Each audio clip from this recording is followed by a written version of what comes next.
আর যে ইমামকে মুসল্লি লাথি মারে, ইমামও মুসল্লিদেরকে লাথি মারে, এরকম হয়েছে নাকি কোথাও? কথা কর নাকি? বাইতুল মুকাররম হয়েছিল একবার, একজন ইমাম সেজদায় গিয়েছেন, পিছে থেকে আরেকজন লাথি মারছে, এরপরে ইমাম সাহেব পিছনে হাত দিয়ে সেজদায় গেছে, তারপরও সামলাতে পারে নাই, পুলিশ পাহারা লেগেছে। একজন মুসল্লি যদি কোন ইমামের বিরুদ্ধে অবজেকশন দেয়, ওই অবজেকশন উঠা পর্যন্ত ওনাকে ইমামতিতে দিয়েন না, এটা ইসলামী গণতন্ত্র। তাকিয়ে দেখেন ওমর রাদিয়াল্লাহু আনহু খুতবা দিচ্ছেন, মসজিদ নববী ভর্তি, একজন চাষি উঠে বলছেন লা তাকতুবি ইয়া ওমর, ওমর খুতবা বন্ধ করো, খুতবা বন্ধ। চিনেন ওমরকে রাদিয়াল্লাহু? চিঠি লেখে, নদী ওনার চিঠিতে ভরপুর হয়ে যায়। নীল নদকে চিঠি লিখেছেন ওমর, উনি ক্ষমতায় বসেছেন, মিশরের লোকেরা এসে বলছে আমাদের নীল নদ জিনেরা পানি খেয়ে ফেলে, সুন্দরী মেয়ে বলি না দিলে পানি ছাড়ে না। তিনি চিঠি লিখলেন বিসমিল্লাহির রহমানির ইয়া নাহরে নাইল, হে নীল নদ, এই চিঠি পাওয়ার পর থেকে আল্লাহর নামে ভরপুর হয়ে যাও, এক ফোঁটা পানি যেন তোমার বুকে কম না হয়। কোন ওমর মসজিদ নববীতে বসে হিমস দেখেন, 450-500 মাইল দূরে মুসলমান জিহাদ করে, এখান থেকে তিনি মসজিদ থেকে কমান্ড পাঠায়,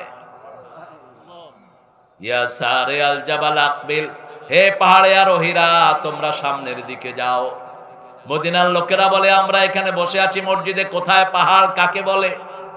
সালাম ফিরানোর পরে বললেন ওই তো দূরে মুসলমানরা কাফেরদের সাথে মোকাবেলা করছে, আমি কমান্ড দিয়েছি। মুসলমানরা যখন ফিরে এসেছে জিজ্ঞেস করেছেন আপনারা গত জুমায় ওমর ফারুকের কথা শুনেছেন নাকি?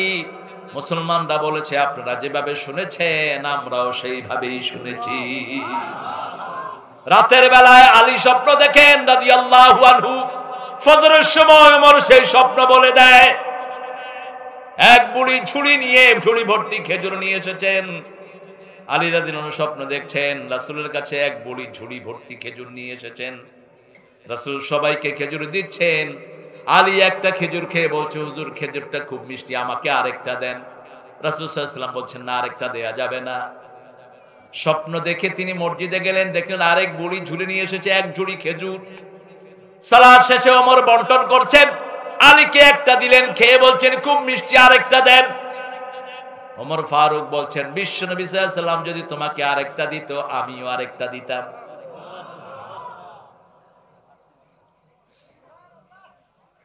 আলী রাদিয়াল্লাহু আনহু বলছেন আমার স্বপ্ন আপনি জানলেন কিভাবে? ওমর ফারুক বলছেন একজন মুমিনের খবর আর আল্লাহর একজন মুমিনকে জানিয়ে দেয়। সুবহানাল্লাহ। সেই ওমরকে বলছেন খুতবা দিও না, খুতবা দিও না। ওমর চুপ করে বসে আছেন। বলেন রেশনের কাপড় আমিও পেয়েছি, জুব্বাটা তো লম্বা হয়নি, আপনার জুব্বাটা তো লম্বা কেন? ওমর ফারুক বললেন আমার পক্ষ থেকে আমার বড় ছেলে আব্দুল্লাহ ইবনে ওমর জবাব দিবেন। তিনি উঠলেন, উঠে বললেন আমার আব্বা দুটি কাপড় নেয়নি, আব্বার জুব্বাটা ছিঁড়ে গেছে, আমার কাপড়টি আব্বাকে দিয়েছে। চাষি বলছেন ইয়া আমিরাল মুমিনিন উখতব, আপনি খুতবা দেন। আকরামাকাল্লাহ কামা আকরামতানি, আমাকে যেইভাবে আপনি সম্মান দিয়েছেন আল্লাহ যেন ওইভাবে আপনার সম্মান আরো বাড়িয়ে দেয়।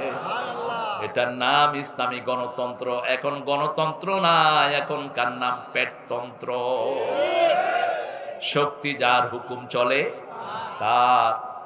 অথচ মসজিদেই আছে ইসলামী গণতন্ত্র, ঠিক না ঠিক? মসজিদে ছেলেটা এসেছে, আমি বললাম you look so tired, what you been doing? তোমাকে খুব ক্লান্ত লাগছে, তুমি কি করো? আমাদের হুজুররা তো এখন মসজিদে পোলাপান পাইলে পিটাইতে পিটাইতে নিজের লুঙ্গি খুলে যায়, মনে হয় রিলিফের মাল পেয়েছেন। পিটা, এরা শিক্ষকতার উপযুক্ত না। যে সমস্ত মাদ্রাসা স্কুলে সারলা পিটা, এদেরকে গর্দানা ধরে স্কুল থেকে বের করে দেন। এরা সুন্নাহ বিরোধী, ইসলাম বিরোধী, কোরআন বিরোধী।